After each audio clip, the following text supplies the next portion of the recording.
Ok. Bonjour à tous.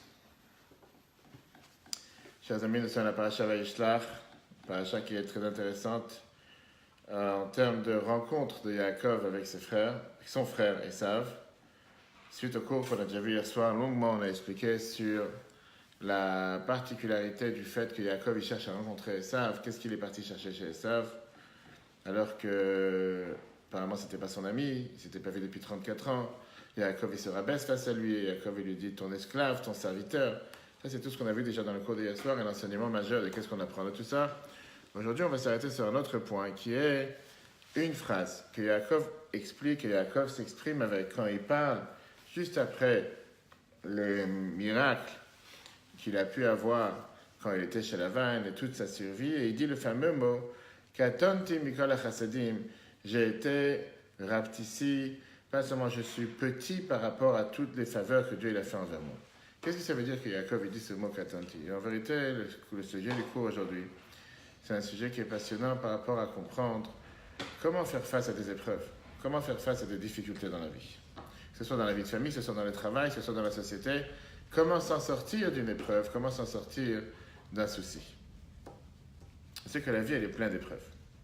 À chaque fois, on essaye de pouvoir s'habituer à une nouvelle situation, et dès qu'on a réglé un problème, il y a un nouveau problème qui arrive. Que ce soit pour un enfant, passer du GAN, de la crèche, jusqu'à le lycée au collège, bref, continue dans la vie de tous les jours, que ce soit de passer d'une étape de la vie qui est le moment des études, à le moment où on va commencer à travailler, que ce soit de la vie célibataire, la vie de mariage, se séparer des proches qui sont décédés. Et en règle générale, chaque personne passe des fois des moments difficiles dans la vie de tous les jours. Mais aujourd'hui, on ne va pas s'arrêter sur les moments difficiles matériellement, on va plutôt s'arrêter sur les moments difficiles spirituellement. Qui veut dire, combien de fois on passe ce qu'on appelle en hébreu un mashber?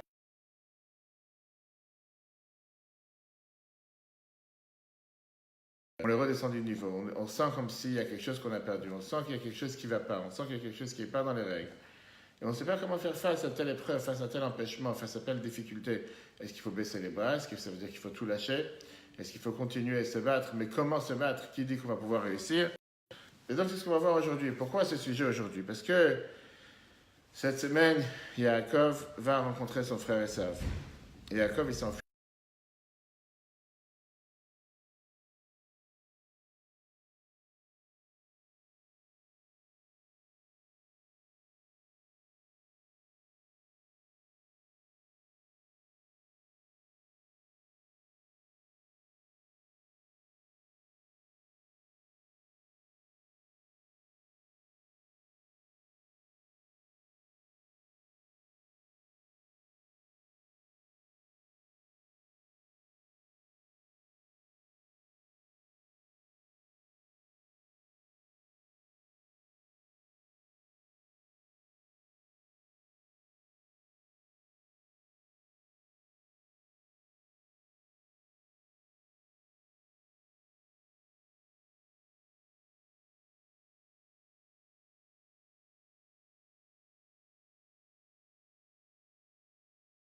Après ça, on voit qu'il prie à Dieu pour demander à Dieu de l'aider dans la démarche de la rencontre avec Esav.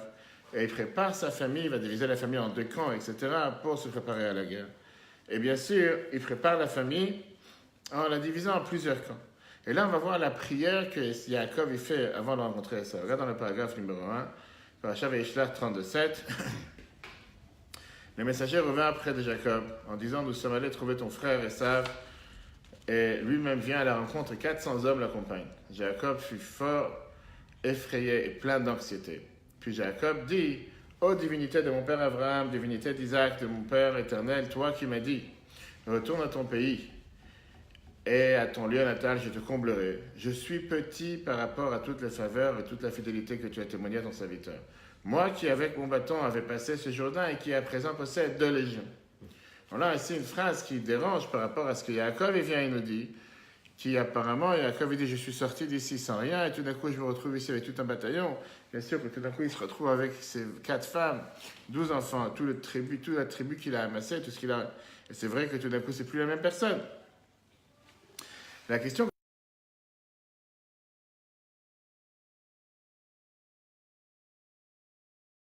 qu'on a fait, de quelle Quel aspect, qu'est-ce que ça veut dire il est devenu petit? Petit en quoi? Après, le sens simple, c'est de nous dire que Yaakov se disait que je ne mérite pas les bonheurs et le cadeau que Dieu a fait avec moi. Regarde le chiffre 2, Rashi. Rashi sur le passage précédent, je suis petit par rapport à toutes les faveurs, mes mérites ont diminué du fait, pourquoi ils ont diminué? Mes mérites, du fait de tous les bienfaits, de toute la fidélité que tu m'as accordée. C'est pour ça que je crains, peut-être que depuis le moment où tu m'as promis la protection, j'ai été sali par une faute et cela va me causer d'être livré aux mains des Saves. Ça, c'est la phrase que Yaakov simple. On peut dire que Yaakov il s'est dit que certainement j'ai fait ici quelque chose que j'aurais pas dû faire, ou j'ai dû faire des erreurs, et puisque j'ai fait des erreurs, pour ça je suis peut-être j'ai fini mon crédit à la banque. Mais il y a ici un sens beaucoup plus profond. Le sens profond, ce n'est pas un sens qui a été écrit comme une explication sur cette phrase, mais c'est une idée, si on peut dire, c'était toute la vie du Admour Azaken. On est en plein de mois de Kislev, si Dieu veut lundi prochain à Rosh Hashanah la Chassidoute, 220 ans que l'Admour Azaken a été libéré de prison. L'Admour Azaken, premier rabbi de Chabad, qui était le fondateur de la Chassidoute Chabad, il a eu énormément d'opposition dans sa manière de faire, dans la chassidoute qu'il a propagée, dans son chemin de Dieu. Et l'opposition, elle est arrivée à un niveau tellement élevé jusqu'à ce qu'on a rapporté sur lui au gouvernement russe, ce qui l'a amené jusqu'à son emprisonnement. Le 19 Kislev, il est sorti de prison il y a 220 ans, et ça a montré une énorme victoire face à l'opposition. Alors, en règle générale, quand quelqu'un il gagne cette opposition, naturellement parlant, il va se moquer de son opposant. Pas seulement il va se moquer de son opposant, il va essayer d'être avec une certaine fierté, une certaine gloire, un certain orgueil, en disant, tu vois, je t'ai combattu, je t'ai écrasé, j'ai réussi à te mettre à plat, alors que moi, je suis sorti vainqueur. Là, l'Admour Azaken, il demande, dans la fameuse lettre qu'il a écrite, qu'on va tout de suite voir dans le Tanya, il écrit une lettre à ses disciples. Il dit, je vous ai interdit de vous élever en quoi que ce soit, sauf vos opposants. Et il leur dit, comment il commence la lettre? Katonti mikol hachasadim. La même phrase que Yaakov, il a pris cette semaine, quand il a rencontré Esav. Regarde la phrase que l'Admour Azaken a mis dans le Tanya. Je suis petit par rapport à toutes les faveurs. Et il explique, qu'est-ce que Yaakov il a voulu dire? L'explication. Pour chaque bienfait que Dieu fait à l'homme, il faut être extrêmement humble. Et cela est le niveau de droite du côté de la sainteté et la bonté caractéristique d'Abraham qui a dit « Je suis poussière et cendre ». Et ça, c'est aussi l'attribut de Yaakov. Et c'est par cela qu'il s'est excusé de sa crainte d'Esav et du fait qu'il ne lui a pas suffi sa promesse que Dieu, selon laquelle « Et voici, je serai avec toi ». Du fait que Yaakov était extrêmement petit à ses yeux. Du fait de la multiplicité de bienfaits, comme il est dit, car avec mon bâton, et à ses yeux, il ne me méritait absolument pas d'être sauvé. Conformément à la parole de nos sages, de mémoire bénie, de peur que la faute ne cause, car il lui semblait qu'il avait fauté. Ça, c'est exactement ce que l'Admour Azaken écrit par rapport à lui-même et par rapport à Yaakov. Tu sais, l'Admour Azaken est en train d'écrire une chose pareille. Qu'est-ce qui se passe quand quelqu'un il mérite d'avoir des bontés que Dieu ait fait envers lui? Tu peux avoir deux manières d'agir. Si la personne elle agit avec orgueil, à ce moment-là, il regarde tout avec des lumières, avec des lunettes d'orgueil, et automatiquement, plus il a de bonté, plus il va se sentir orgueilleux. Et il s'est dit, tu vois, je suis tellement important et je vaux tellement beaucoup, pour ça que Dieu m'a fait telle et telle chose, pour ça que je mérite d'avoir une telle femme, un tel travail, une telle maison, une telle voiture, un tel poste, parce que je suis tellement important et pour ça que je mérite d'avoir toutes ces choses-là. Et quand la personne elle regarde les choses avec l'Akdusha, avec la sainteté, et il a une certaine effacement, une certaine soumission face à Dieu, donc tu regardes ça avec ce qu'on appelle des lunettes juifs. Qu'est-ce que ça veut dire? Quand Dieu il fait de la bonté à personne, il se dit certainement que je suis tellement petit, je ne mérite pas d'avoir toute cette bonté. Et c'est de la grâce, de la bonté gratuite que Dieu il agit envers moi. Et je dois être reconnaissant envers Dieu par rapport à la bonté qu'il a fait avec moi. Ça, c'est ce que Yaakov il a senti quand il a dit la phrase Katonti Nikol Chasadim. Je suis devenu petit à cause de toutes les bontés que tu m'as fait. Le fait que tu m'as fait tellement de bontés, c'est la raison pour laquelle je me sens petit. Il y a quelque chose qui ne va pas ici. En deux mots, je sais très bien que je ne mérite pas toute cette bonté. Et si jamais je mérite tout ça, 100%. Mais ça veut dire, comme on vient de voir, tu as deux manières de voir les choses. Tu as quelqu'un qui va le voir de manière modeste, et tu as quelqu'un qui va le voir de manière orgueilleuse. Et Jacob, il a préféré voir ça de manière modeste, en se disant que si je reçois tellement de bonté, il y a certainement une raison. Et la raison, elle est que par ça que je reçois tellement de bonté, c'est certainement que je mérite, ou bien il va dire, ou bien je mérite, ou bien que je ne mérite pas. Et le fait que Dieu m'a fait tellement de bonté, c'est certainement une raison en plus pourquoi je dois me rapetisser, pourquoi je dois me considérer beaucoup plus humble que si je n'aurais pas eu toutes ces bontés. Ok.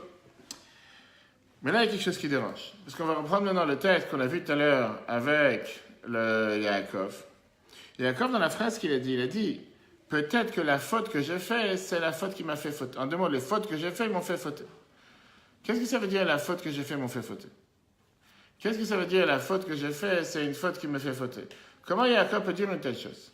Comment Yaakov peut dire qu'il a fait des fautes et à cause des fautes, il a totalement, si on peut dire, perdu le crédit que Dieu lui a donné? On peut pas dire une chose pareille par rapport à Yaakov. Yaakov, dire que Yaakov il a fauté.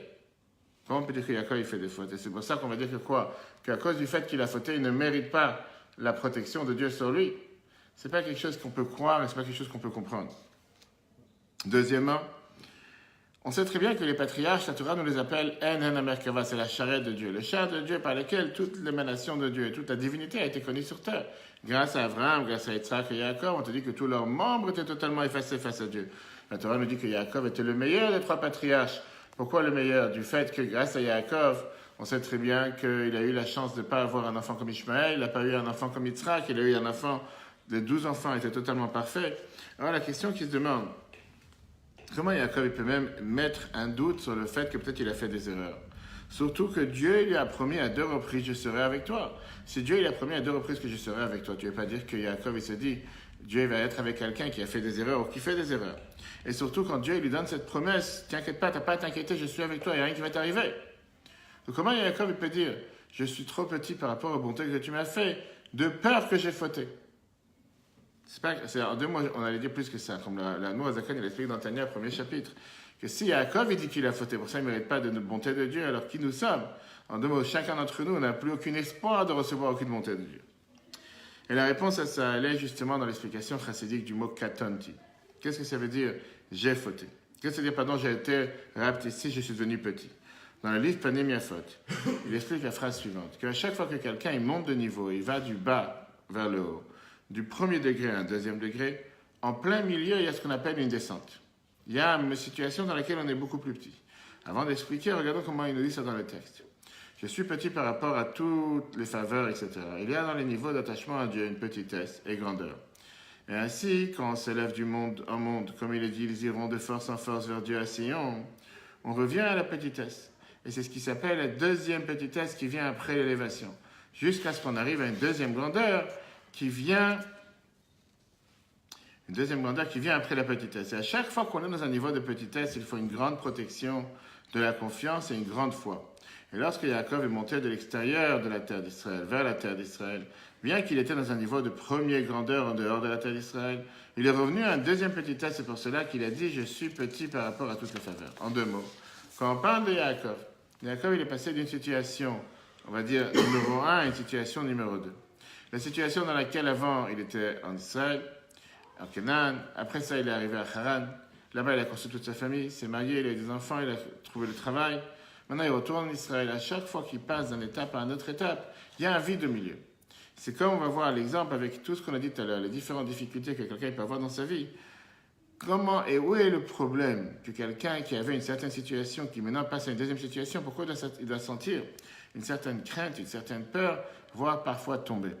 La peur du vide, la peur de ne pas réussir, la peur de ne pas pouvoir faire face à la nouvelle situation. Tu es célibataire toute famille. Tu vas te marier, la personne se dit, je ne sais pas si quand il va se marier, il va pouvoir être aussi bien que quand il était célibataire, point de vue financier, s'entendre avec l'autre personne, vivre dans un nouvel endroit. Il a vécu dans un endroit pendant 10 ans, maintenant il a de nouveaux voisins, de nouveaux amis, un nouveau quartier, est-ce qu'il va s'habituer à ces voisins-là? Nouveau travail, jusqu'à présent il avait une certaine stabilité, maintenant qu'il va dans un nouveau travail, est-ce qu'il va avoir cette stabilité? Et donc à chaque fois qu'on passe d'une étape à l'autre, il y a un vide au milieu. Et c'est ce vide qui fait peur. Pourquoi? Parce que ce vide, c'est un vide dans lequel tu te sens ni d'un côté, ni de l'autre. Et il y a tellement d'exemples dans la vie. Comme on l'a dit que ça peut être pour le mariage, quelqu'un qui a une stabilité du fait qu'il vit chez ses parents, une fois qu'il part de ses parents, il se dit, qu'est-ce que je fais maintenant? De l'autre côté, quelqu'un qui veut changer de carrière, quelqu'un qui change de maison, quelqu'un qui change de poste. Et automatiquement, il se dit qu'apparemment, au milieu, il reste dans une situation qui est non stable, parce qu'il a perdu ce qu'il avait, et il n'est pas encore arrivé dans le nouvel endroit. Au passage, entre parenthèses, c'est une des réponses que la Bible a répondu plusieurs fois. Il y a des gens qui demandaient s'il faut changer de travail, changer de Parnassa. Et constamment, le Rabbi répondait qu'on ne quitte pas un poste fixe avec une certaine stabilité pour aller vers quelque chose qu'on ne sait pas où on va. Va d'abord t'assurer que tu as une certaine stabilité financière et après tu vas changer. Mais juste tout mettre en l'air tout changer pour aller vers un doute ou aller vers quelque chose que tu ne sais pas ce que tu vas faire, ce n'est pas la meilleure des choses à faire. Pareil spirituellement. Quelqu'un qui arrive à un niveau spirituel élevé, il doit d'abord se détacher de son niveau spirituel précédent. Et quand il est en train de faire la mise à jour, quand il est en train de passer d'un niveau à un autre, il y a un certain vide parce qu'il n'est pas dans tel niveau et il n'est pas dans ce niveau-là. Il n'est pas encore arrivé au prochain niveau et il n'est pas encore arrivé, il n'est pas encore quitté l'autre niveau. Regardons ce que la Gemara nous dit. Que quand un tzaddik monte de niveau en niveau, en plein milieu, il y a ce qu'on appelle une descente. C'est le fameux exemple que la Chassidut te dit à chaque fois, qu'à chaque fois pour monter, il faut forcément descendre. Le meilleur exemple qu'on a, c'est la Neshama. La Neshama, quand elle était près de Dieu dans le ciel, elle est totalement parfaite.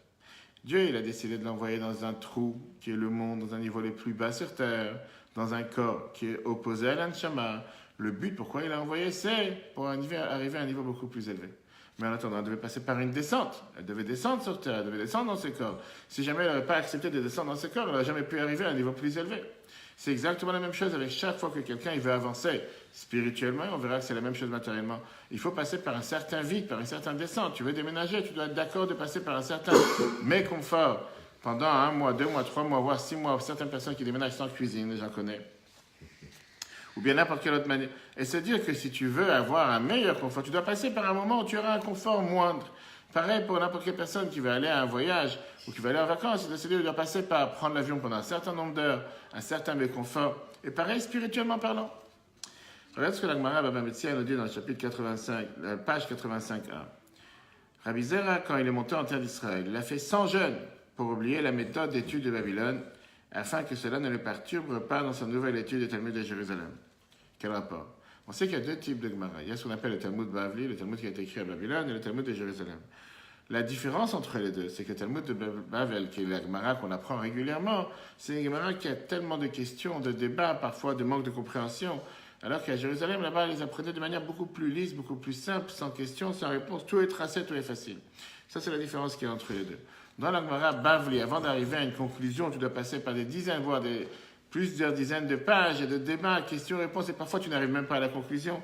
Dans le Talmud d'Yerushalmi, mais tu arrives directement à la conclusion sans aucun problème. La différence, elle est du niveau de spiritualité qu'il y a à Jérusalem, à Yerushalem, par rapport à Babylone. Puisqu'à Yerushalem, il y avait un niveau de lumière qui est beaucoup plus élevé. Les choses, elles sont beaucoup plus claires depuis le départ. Et donc, automatiquement, ils arrivent à la conclusion sans avoir besoin de passer par des centaines de débats. À Babylone, il y avait malheureusement une obscurité. Comme c'est écrit, Dieu m'a assis dans les endroits sombres, c'est le Talmud Bavli. Les choses ne sont pas claires et ça prend énormément de temps pour pouvoir arriver jusqu'à la conclusion. Ça, c'est la différence par rapport à un niveau premier, quand on parle d'un niveau spirituel bas, et quand on monte à un niveau élevé. Rabbi Zera, qui voulait arriver, il était habitué à apprendre la Gemara à Bavel. Maintenant, il voulait s'élever, il voulait monter à un niveau spirituel qui était monté à apprendre la Gemara à Yerushalayim. Pour pouvoir s'élever, il devait s'assurer que le niveau précédent ne l'a pas dérangé. Dans le terme de technologie aujourd'hui, on te dira que pour pouvoir mettre Windows 10 sur un ordinateur qui est Windows 7, il faut vouloir reformater l'ordinateur. Ça ne marche pas de garder l'ancien système à moitié ou de garder un back-office au cas où. Il n'y a pas de cas où. Tu veux mettre une mise à jour, tu es obligé de faire en sorte de pouvoir te séparer du précédent. Et donc, lui, il a voulu faire un jeûne. Pourquoi? Pour oublier tout ce qu'il a appris, si on peut dire, oublier tout ce qu'il a appris. Dans la période intermédiaire, c'était une période dans laquelle il n'avait ni la connaissance précédente, ni la nouvelle connaissance. Et la question qui est demandée, la question qu'on doit répondre, est-ce que quand tu passes cette période transitoire, est-ce que tu passes cette période intermédiaire, est-ce que c'est quelque chose de bien ou c'est quelque chose de mal? Et ça, c'est l'enseignement qu'on apprend dans la paracha de cette semaine, c'est une période qui est très sensible, avec un potentiel énormément positif. D'un côté, il n'y a pas de quoi avoir peur. Pourquoi? Parce qu'on sait qu'on va vers quelque chose de mieux. On va travailler, on va s'efforcer, que ce soit spirituellement, matériellement. De l'autre côté, c'est là où on peut, malheureusement, avec n'importe quel risque, tomber dans les endroits les plus bas. Puisqu'il n'y a pas de stabilité, on peut facilement tomber. Tu t'apprêtes à sauter d'une marche vers la marche numéro 5. Il y a un vide au milieu. Tu sais que tu peux le faire. Tu sais que tu vas réussir. Mais si jamais tu ne prends pas pas seulement l'élan, tu ne prends pas une certaine certitude, un certain entraînement, tu as le vide au milieu. Le vide, tu risques que tu peux tomber. Ça, c'est ce qui explique ce qui s'est passé chez Yaakov. Yaakov, il était à Haran, il avait une certaine stabilité spirituelle. Il réussissait à faire ce que Dieu a demandé de lui, il a fondé une famille, il avait des enfants, tout marchait bien. Maintenant, il va passer en Israël, il va avoir une mise à jour, un upgrade, quelque chose qui va de niveau beaucoup plus haut, il va monter dans des niveaux de Gdusha qui sont plus hauts par rapport à ce qu'il avait jusqu'à maintenant. Mais en attendant qu'il n'est pas encore en Israël, il est sur la route. Sur la route, il est ni là, ni là. Et ça, c'est ce qu'on appelle une descente spirituelle. Yaakov, il avait peur que peut-être en passant sa descente, il n'est pas apte à recevoir la protection jusqu'à présent. Regarde dans le chiffre 5. Lorsque Rabbi Zera, dans ça on a déjà vu le chiffre 5 on a déjà vu. Maintenant on va voir la suite avec la lettre que l'Admor Azaken a écrite quand il est sorti de prison à Peter Bogolen-Egrod. A priori, l'Admor Azaken, il avait ici toutes les preuves possibles et imaginables pour pouvoir montrer à Dieu, pour pouvoir montrer à ses amis qu'il a gagné. Il aurait pu faire des grandes fêtes, il aurait pu faire des grillades, il aurait pu faire des fêtes pendant 7 jours et faire honte à tous ses opposants. Pas seulement qu'il n'a pas utilisé la situation pour faire mal à ses opposants, mais au contraire, il les a même avertis, le bilti roum le vavam lachem. Ne vous considérez pas plus élevé que vos frères. Ne sifflez pas sur eux. Ne parlez pas sur eux des mauvaises choses. Seulement, soyez humbles, en se rappelant avec la vérité de Yaakov qui est face à chaque personne, en disant que le but qu'on a chez chacun d'entre nous, c'est de rester humble face à la bonté que Dieu a fait envers nous. Et que Dieu fasse, que Dieu va leur ouvrir les yeux un jour, et qu'eux, ils vont réaliser l'erreur qu'ils ont faite. On voit ici que la énorme bonté, et le miracle, le sauvetage d'Admor Azaken, n'a pas entraîné chez lui aucun orgueil, mais au contraire, ça a entraîné qu'il se sente encore beaucoup plus rabaissé, beaucoup plus humble, comme il a eu l'histoire chez Yaakov. Qu'on a vu que chez Yaakov, le fait de passer d'une situation à l'autre, il se sentait humble. L'Admor Azaken a eu exactement la même chose en passant d'un niveau sans précédent, la propagation du judaïsme et de la chassidoute après qu'il a été emprisonné. Et avant, c'était deux mondes totalement différents. Grâce à ça, si on peut dire qu'il a été emprisonné. C'est pas pour autant qu'il est devenu beaucoup plus orgueilleux. On demandait de ses disciples, maintenant qu'on est victorieux, allez leur rentrer dedans, allez tout faire pour les rabaisser et les humilier. C'est très bien qu'avant Peterburg, avant qu'il soit emprisonné, c'était un type d'exil. Après qu'il ait été emprisonné, c'était un autre monde. Mais en plein milieu, il y avait ce blanc qui était la période qu'il était emprisonné, que malheureusement, pendant qu'il était en prison, il ne pouvait pas faire ce qu'il aurait voulu faire, propager le judaïsme, propager la chassidoute. Et ça, c'est ce que le Rabbi Rachab lui ramène, avec un fameux discours, surtout qu'on arrive dans la fête de Hanouka dans moins de 2 semaines, qu'une olive, pour sortir l'huile, il faut l'écraser. Tu ne peux pas sortir l'huile de l'olive si tu ne l'écrases pas, c'est écrit dans la Gemara, Nachot, page 53b. C'est justement par ça qu'il est passé par la case prison. L'Admor Azaken a mérité à pouvoir propager la chassidoute de manière beaucoup plus large qu'auparavant. Comme le Rabbi dit ça dans les côtés Sichot, 6. Chez Yaakov, entre une élévation et un autre, il était dans une situation de « je suis petit », katonti. De la même manière, chez l'Admor Azaken, qui avant l'emprisonnement était dans un niveau de première grandeur, et après l'emprisonnement écrit dans un niveau de deuxième grandeur. Et entre-temps, il était dans un niveau de petitesse emprisonné. Quand tu réfléchis un instant à l'huile, à l'olive, on voit quelque chose d'intéressant. L'olive, tu peux l'utiliser pour 2 choses. Il y a la première chose pour le manger comme un entier, et faire de l'huile. Faire de l'huile parce que tu écrases l'olive. En attendant, il y a une situation dans laquelle l'olive, elle ne sert à rien. Elle se trouve sous les pressoirs. Tu peux ni la manger, ni la boire. Ni avoir de l'huile, ni pouvoir la manger. D'un côté, tu ne peux pas avoir encore l'huile n'est pas encore sortie. Tu ne peux pas la manger non plus. Pourquoi? Parce qu'elle est sous les pressoirs. Pareil quand il était en prison. Quand il était en prison, avant qu'il soit en prison, il y avait une propagation du judaïsme dans la chassidoute d'un certain niveau. Après qu'il est sorti de prison, c'était ça comme une mesure par rapport à ce qui était précédemment. En attendant, il y avait une descente. Il y avait un blanc du fait qu'il ne pouvait pas faire ce qu'il devait faire. Quelle est la leçon qu'on apprend dans ce qu'on vient de voir aujourd'hui? Comment transformer chaque challenge, chaque défi, chaque épreuve en moteur de réussite, moteur de croissance. Ne pas considérer l'épreuve en tant qu'épreuve. Quand quelqu'un est confronté à une épreuve, de se dire qu'est-ce que cela me montre pour pouvoir aller encore plus loin et faire encore plus. Et ça, c'est la première leçon qu'on apprend de Yaakov. Quand on voit que Yaakov, il passe cette épreuve, il sort de chez Kharel, il sort de chez Lavan, il est dans un endroit qui c'est une étroitesse, il est dans un endroit dans lequel il se dit, je ne sais pas si je mérite. Au final, on a vu que ce qui s'est passé juste après. Comment il a réussi, lui, ses enfants, et tout ce que le peuple juif a continué jusqu'à la sortie d'Égypte. Il fallait passer par ce moment-là. Il y a plusieurs exemples sur ça. Quand quelqu'un, parfois, des fois, il est renvoyé du bureau, il perd un travail, licencié, quelqu'un, il perd sa source de revenus, il peut parfois tomber dans la déprime.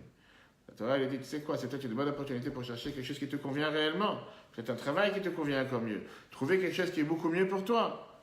Regarde pas le moment présent comme un moment éternel. Dis-toi que c'est un tremplin, et si Dieu veut, après tu vas réussir. Pareil dans le couple. Combien de fois des gens ont des difficultés dans le couple? Et parfois, quelqu'un, il peut, par le vide qui vient de se passer, être totalement déprimé, totalement brisé. Parfois, il peut se dire que ça, c'est un moment, une situation dans laquelle je peux renforcer le lien avec ma femme ou mon mari, je peux renforcer la communication, et avec ça, arriver à des niveaux encore meilleurs. Que Dieu fasse qu'on soit intelligent de prendre toutes ces leçons qu'on apprend de Yaakov, de Katanti, que même s'il y a des épreuves, nous n'oublions pas de ce qu'on dit tous les matins dans la prière, Alte vienne, nous les donne Isaïon, nous demande à Dieu de ne pas nous amener des épreuves. Mais s'il y a une épreuve et s'il y a une difficulté tous les jours, de se dire que c'est un moyen de pouvoir aller encore plus loin et encore plus fort. En espérant que le cours sera sur le replay sur l'application eTorah, Google et Apple. Très bonne journée à tous.